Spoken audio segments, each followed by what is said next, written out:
How many of us wish we could go back in time and do some things differently? Maybe I wouldn't have spent so many hours on Destiny 2 and instead invested that time into fighting games, finally going from Bronze 5 to Silver 1. Perhaps I would have told EA, Rocksteady, and so many other companies, for all the good it would have done, not to have their single-player focused studios work on some live service games. But alas, it's just not possible. I'm ready to jump off the roof now. That is, unless you're a game developer with a reasonably successful title that launched many years ago, or, well, even just a few. You can then go back and remake it, as so many studios have done over the past decade or more. But it didn't always used to be like this. In the past, some games would premiere in arcades before hitting consoles, and when they did, some would have extensively retooled graphics. From Space Invaders in the late 70s to Ultima 1: Age of Darkness, even Super Mario All-Stars can be considered a remake, since it updated the NES titles with new visuals. As technology improved across all platforms, you would have titles like Resident Evil HD in 2002 with far higher budgets. Despite its success, to say nothing of everything that came before and after, this trend only really became so dominant after the success of 2019's Resident Evil 2, and for good reason. It's generally considered one of the very best ever made, and has sold millions of copies. Its changes were well received by fans at large, and in a way, you could argue that it drew in a whole new generation to the Resident Evil franchise. This was perfect for the developer, which was in the midst of a renaissance of sorts thanks to Resident Evil 7 Biohazard. This trend has ballooned well past simply revisiting what worked and reinventing it for a new generation. 10 minutes to drop off. Hey, are you deaf? He said put out the cigar and put on your mask.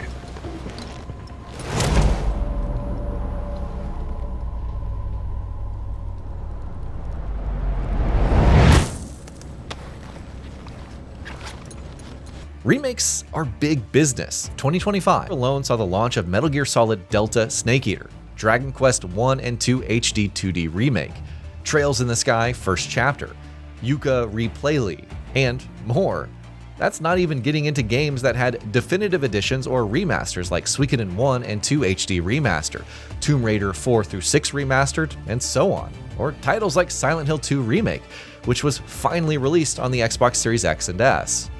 However, it highlights a more noticeable quirk about the industry thus far, one that was also observable in a different way: sequels. Think back to some of the most well-received and/or financially successful games of 2025: Ghost of Yote, Death Stranding 2 on the Beach, Hades 2, Hollow Knight Silksong, Monster Hunter Wilds, Kingdom Come Deliverance 2, Battlefield 6, Doom: The Dark Ages, Mario Kart World, Silent Hill F. It's a pretty extensive range of sequels, but they're also some of the most hyped games of this generation. Heck, even on a smaller scale, there are games like Ender Magnolia, Wizard of Legend 2, Citizen Sleeper 2, etc. Ninja Gaiden Ragebound and Shinobi Art of Vengeance may be considered soft reboots in a way, though they're also heavily based on their predecessors and fit within the established canon. But either way, they're part of established IPs. And let's not forget that the most anticipated title of the year is Grand Theft Auto 6, yet another entry in an established IP. Don't even get me started on sequels like Code Vein 2, Neo 3, Mario Tennis Fever, Resident Evil Requiem, and so on. Now, this isn't to say that we haven't seen new ideas and stories. Clair Obscur is the most obvious choice. But you also have Blueprints, Arc Raiders, and Dispatch, among so many others. But the number of risks taken by the big players, the AAA publishers, is relatively lower. Microsoft may have offered up South of Midnight and Keeper, but it gave far more attention and marketing budgets to games like The Outer Worlds 2. Halo Campaign Evolved is out this year, and it got far more media attention. Sony is an even wilder case, with a treasure trove of beloved IPs that it's yet to revisit. So while they would technically be sequels, a new Sly Cooper, Resistance, or Jak and Daxter might as well be exempt from the rule. And there's no guarantee that they'll put in the numbers that The Last of Us Part 3, Uncharted 5, and other theoretical sequels will. Now, I'm not saying that all sequels and remakes or even reboots are bad or that they can't push innovation. Donkey Kong Bonanza may technically be part of an established IP, but its combination of destruction and platforming is something that we haven't seen before, even with Mario. Hades 2 follows the same formula as its predecessor, but makes sweeping changes and additions to its combat system to feel significantly, but not too heavily different. The same can apply to Ghost of Yotei and Death Stranding 2, and they're absolutely pushing their respective gameplay formula, and genres as a whole, forward. However, seeing brand new ideas on such a massive scale is becoming less common. Perhaps the most notable is Naughty Dog's Intergalactic, and based on rumors, it's looking at games like Elden Ring, a new IP but one that draws on From Software's extensive history with Dark Souls and Bloodborne for its world design. At times, you have to wonder if the balance has tipped too far to the other side, to the extent that new IPs struggle for visibility. For every Clair Obscur, Dispatch, and Arc Raiders that becomes massively successful, there are acclaimed titles like The Drifter, which sold 13,617 units in its first week. But it's clear to see why so many studios are focusing on remakes and sequels, besides the fact that they're part of familiar brands, which means guaranteed audiences and less risk. Development costs also only continue to rise, and publishers, the ones with the money, don't just want the best return on their investments, they want games that drive growth. There's a reason franchises like Dead Space, Titanfall, and Dragon Age are on ice. The return of their installments didn't fulfill any of the conditions that Electronic Arts sought. Despite several Assassin's Creed titles in development, there's a reason why developers have games like Assassin's Creed Black Flag Resynced and Splinter Cell Remake in the works.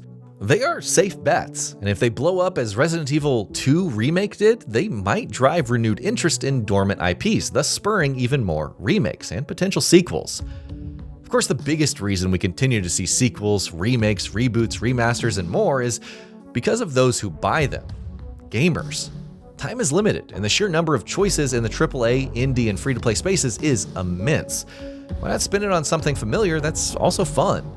It's not the most unreasonable expectation, but the knock-on effect could result in huge shifts down the line. Would games like Keeper receive any attention if Double Fine weren't part of Microsoft, or if it weren't on Game Pass? Would developers even still be around if they weren't acquired in the first place? What happens when their titles fail to perform well? Well, whatever the case may be, the fixation isn't going to end anytime soon, especially if it pays dividends. The only thing we can hope for is that innovation eventually breaks through, regardless of audience, brand name, and studio size, as we've seen so many times this year.